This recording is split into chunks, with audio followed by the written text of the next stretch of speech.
Combustion reaction की बात करते हैं जी। केमिकल रिएक्शन की ही ये एक टाइप है और इसे हम क्या कहते हैं, जलने का अमल होता है। जिस तरह ये यहाँ पर आपको नजर आ रही है कि एक मैच बॉक्स की में से हमने एक मैच स्टिक ले ली है, ठीक है। और इस स्टिक को क्या किया जी, हमने उसके साथ रब किया है मैच बॉक्स के साथ, और क्या होगी, यहाँ पर आग लग गई है, जिसको हम कहते हैं कंबस्टन रिएक्शन। अच्छा, अब इसमें होता क्या है कि कोई भी हमारे पास सब्सटेंस हो, जैसे यहाँ पर हम लिख देते हैं, कोई भी हमारे पास सब्सटेंस होगा और उसने क्या करना है जी, कंबाइन करना है या रिएक्शन अपना शो करना है किसके साथ, ऑक्सीजन के साथ।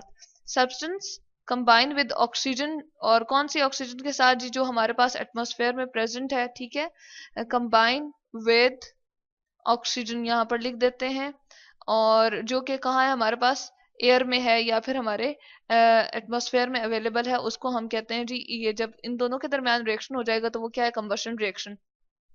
अच्छा, अब ये होता है इसमें कि या तो हमें शुरू में एक थोड़ी सी एनर्जी देना पड़ती है, यानी कि जैसे अब मैच स्टिक वाली हमने बात की, तो हम क्या करते हैं कि ये वाला रिएक्शन जो होता है, इसको नीड होती है एक थोड़ी सी एनर्जी की, यानी कि initially it needs, need initially हम लिख देते हैं इनिशियली स्मॉल या लिटिल, हम कह देते हैं initially small amount of energy. और अमाउंट ऑफ एनर्जी हम किस तरह से दे सकते हैं जी, स्मॉल अमाउंट ऑफ एनर्जी या तो हम उसको रब करते हैं, या फिर अब उसको क्या लगाते हैं, प्रेशर लगा के जी उसको तीली को जलाने की कोशिश करते हैं, जो हमारे पास मैच स्टिक होती है। और इस तरह से वो कंबस्टन रिएक्शन फिर खुद ब खुद आगे से स्टार्ट हो जाता है। और कंबस्टन रिएक्शन में होता क्या है, जैसे ये भी एक हमने देख लिया कि आग लग रही है, और इसके अलावा यहाँ भी हमने देखा कि कुछ चीज जल रही है, ठीक है। तो एक तो इसमें क्या होगी, हीट बहुत ज्यादा इवॉल्व होगी, और साथ में ये होगा कि इसमें लाइट भी आपको नजर आएगी, यानी कि लाइट भी जो है वो इवॉल्व होगी या इमिट होगी। तो इसको हम कहते हैं कि ये हमारे पास क्या है जी, कंबस्टन रिएक्शन है। अब चले इसकी एग्जांपल हम ले लेते हैं। जो हम ले रहे होते हैं, हमारे चूल्हे में आम घरों में गैस आ रही होती है, उसको हम कहते हैं जी मीथेन गैस, ठीक है। यहाँ पर इसका हमने चले केमिकली इसका फॉर्मूला लिख दिया CH4, और गैस के साथ हमने सिंबल यहाँ पर मेंशन कर दिया है गैस के लिए। और इसके साथ कंबाइन होगी जी O2, ऑक्सीजन, जो कि हमारे पास क्या कहाँ अवेलेबल है, इन्वायरमेंट में अवेलेबल है, ठीक है।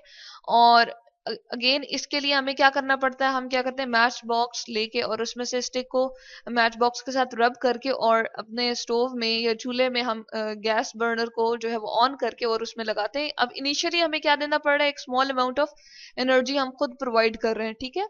और उसके बाद जब कंबस्टन जिसकी हो जाएगी, तो प्रोडक्ट में क्या बनेगा, यानी कि दो से ज्यादा चीजें जब कंबाइन करती हैं, जिन्हें हमने रिएक्टेंट कहा था, ये दोनों चीजें क्या है जी, यहाँ पर रिएक्टेंट है। तो ये क्या बना के देंगे जी, प्रोडक्ट में कार्बन डाइऑक्साइड गैस, ठीक है। और साथ में क्या बन जाएगा जी, वाटर बन जाएगा, और वो आपके क्या होगा, हीट की वजह से। इसके अलावा यहाँ पर क्या बनती है जी, हीट भी बनती है, और इसको हम डेल्टा के साइन से यहाँ पर रिप्रेजेंट कर देते हैं, ठीक है। तो हीट होगी, साथ में ऐसा होगा कि वाटर बनेगा और कार्बन डाइऑक्साइड। तो कार्बन डाइऑक्साइड गैस होती है, वो आपकी क्या हो जाएगी, वहां से इवॉल्व हो जाएगी, यानी कि वहां से उड़ जाएगी, और पीछे वो जो वाटर था वो हीट की वजह से भी क्या होगा, स्टीम बन के बहुत छोटी अमाउंट में जो है वाटर बनता है, तो वो भी क्या होगा, रिलीज हो जाएगा। इसी तरह से हम एक और रिएक्शन ले लेते हैं जी। हमारे पास क्या होता है, ये हमने चले नंबर 1 रिएक्शन देख लिया। इसके बाद हम देखते हैं कौन सा दूसरा रिएक्शन, हम देखते हैं कोल, जिसे कोयला हम कहते हैं, ठीक है।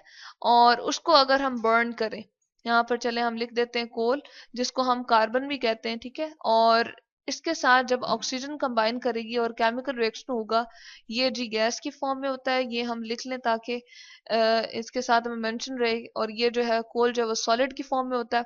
अब जैसे ही इन दोनों का रिएक्शन होगा, तो अगेन हमें इनिशियली कुछ अमाउंट ऑफ एनर्जी देना पड़ेगी। जैसे हम अगेन यहाँ पर स्टिक जो है वो जला के इसके ऊपर रखेंगे, तो ये क्या होगा, कोयला जलने शुरू हो जाएगा, और हवा में से ऑक्सीजन को यूज करके अपने साथ क्या करेगा, केमिकल रिएक्शन करने में इसको इस्तेमाल करेगा। और क्या बन जाएगा जी, यहाँ पर भी कार्बन डाइऑक्साइड बन जाएगी, ठीक है। और साथ में क्या बनेगी, अगेन डेल्टा के साथ मैं यहाँ पर रिप्रेजेंट कर रही हूँ जी, हीट यहाँ पर हमारे पास प्रोड्यूस हो जाएगी, यानी कि ये रिएक्शन भी क्या देगा, हमें हीट देगा, ठीक है। इसको डेल्टा के साइन को हमने हीट के साथ रिप्रेजेंट किया।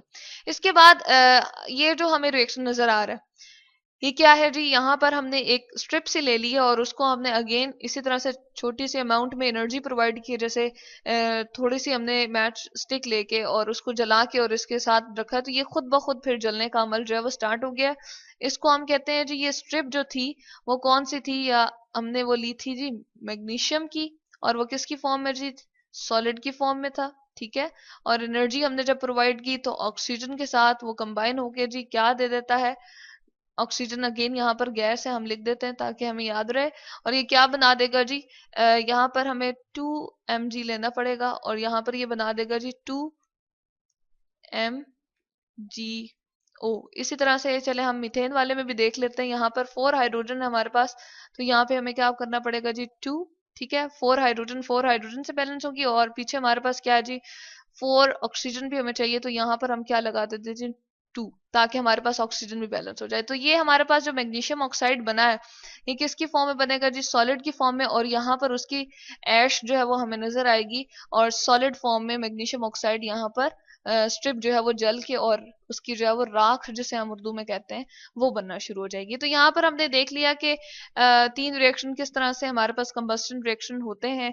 अब ये होता है कि हवा में जो है ऑक्सीजन किसकी फॉर्म में प्रेजेंट है, वो हमारे पास O2 की फॉर्म में होती है। ठीक है, तो हम कहते हैं कि ये हमारे पास किस तरह से, चले हम यहाँ पर लिख देते हैं ऑक्सीजन 2 की फॉर्म में होती है। लेकिन अगर यही ऑक्सीजन जी चेंज हो जाए ओ के अंदर, सिंपल ओ के अंदर, हम ये ना कहें कि 2 है, एक ओ हो और साथ में इसी तरह से दूसरा ओ बनाए, तो इसको हम कहते हैं जी एटॉमिक ऑक्सीजन। और ये एटम की फॉर्म है, यानी कि इसका अब एटॉमिक फॉर्म आ गई है। पहले ये 2 एटम मिलके और क्या बना रहे थे, एक मॉलिक्यूल ऑक्सीजन का बना रहे थे, लेकिन अब क्या बन गया जी, जब हम कह रहे हैं कि ये ऑक्सीजन का मॉलिक्यूल जो है वो सेपरेट, अगर अलग-अलग फॉर्म में चला जाए, यानी कि एक ऑक्सीजन हो और इसी तरह से दूसरा हो, तो इसको हम कहते हैं जी एटॉमिक ऑक्सीजन, और ये बहुत ज्यादा रिएक्टिव होती है। ठीक है, तो इसका भी बहुत सारी चीजों के साथ हम रिएक्शन देख सकते हैं, जैसे अगर हम यहाँ पर ग्रेफाइट ले लें। ठीक है, ग्रेफाइट होता है जी जो हमारी पेंसिल में सिक्का होता है, उसको हम कहते हैं, ब्लैक कलर का आपको नजर आ रहा होता है, ग्रेश ब्लैक कलर होता है उसका, उसको कहते हैं जी ग्रेफाइट।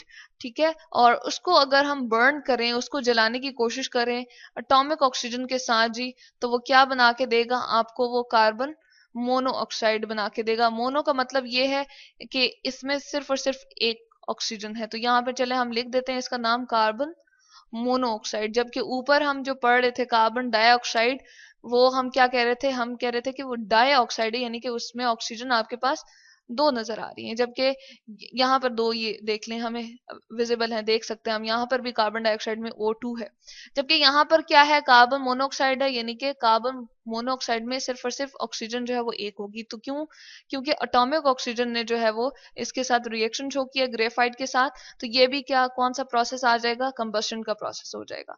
तो ये थे हमारे पास कंबस्शन का प्रोसेस, जिसको हम ये भी कहते हैं कि बर्निंग हो रही होती है और इसमें जो है वो हीट इवॉल्व हो सकती है, और इसी तरह से लाइट भी कभी कभार जो है वो